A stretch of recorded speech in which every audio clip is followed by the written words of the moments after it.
اعوذ باللہ من الشیطان الرجیم، بسم اللہ الرحمن الرحیم۔ معزز ناظرین السلام علیکم۔ ایک روز امیر المومنین حضرت علی علیہ السلام ایک خشک انار کے درخت کے نیچے بیٹھے تھے۔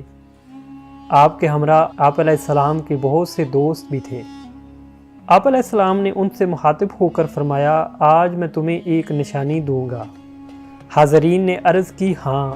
آپ علیہ السلام نے انہیں مخاطب ہو کر فرمایا، اس درخت پر نظر ڈالو۔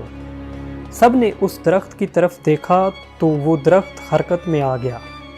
دیکھتے ہی دیکھتے وہ درخت سرسبز ہو گیا۔ اس درخت پر اس قدر پھل لگ گیا کہ حاضرین بے اختیار ہو کر کہنے لگے، ہم نے ایسا درخت کبھی نہیں دیکھا، نہ ایسا میوہ دیکھا ہے۔ آپ علیہ السلام نے فرمایا، تم سب باری باری اس درخت سے انار کو توڑو۔ سب نے آپ کے حکم کے مطابق درخت سے انار توڑنے شروع کیے۔ کچھ ہاتھوں میں انار آ گئے اور کچھ ایسے بھی تھے کہ وہ اپنے ہاتھ بڑھاتے تو ٹہنیاں اونچی ہو جاتی۔ حاضرین تعجب سے حضرت امیر المومنین علیہ السلام سے دریافت کرنے لگے، یا حضرت کچھ ہاتھوں میں نہ آ سکے، اس کا سبب کیا ہے؟ آپ علیہ السلام نے فرمایا، جو میرے محب ہیں ان کے ہاتھ تو پہنچے ہیں، اور جو میرے دشمن ہیں ان کے ہاتھ سے ٹہنیاں دور ہو گئیں۔ بروز قیامت بھی ایسا ہوگا، جو میرے محب ہوں گے وہ میرے ساتھ جنت میں ہوں گے۔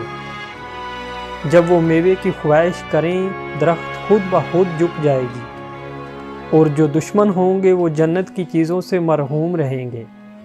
اسی کے ساتھ آج کی ویڈیو اختتام ہوتی ہے۔ ویڈیو پسند آنے کی صورت میں میرے چینل کو سبسکرائب کریں اور اس ویڈیو کو اپنے دوستوں اور رشتہ داروں کے ساتھ ضرور شیئر کریں۔ اور آپ کو یہ ویڈیو کیسی لگی کمنٹس میں ضرور بتائیے گا۔ مجھے دیجیے اجازت، پھر انشاءاللہ ملاقات ہوگی ایک اور اچھی سی ویڈیو کے ساتھ۔ اپنا دوستوں اور گھر والوں کا رکھیے بہت سارا خیال۔ اللہ حافظ۔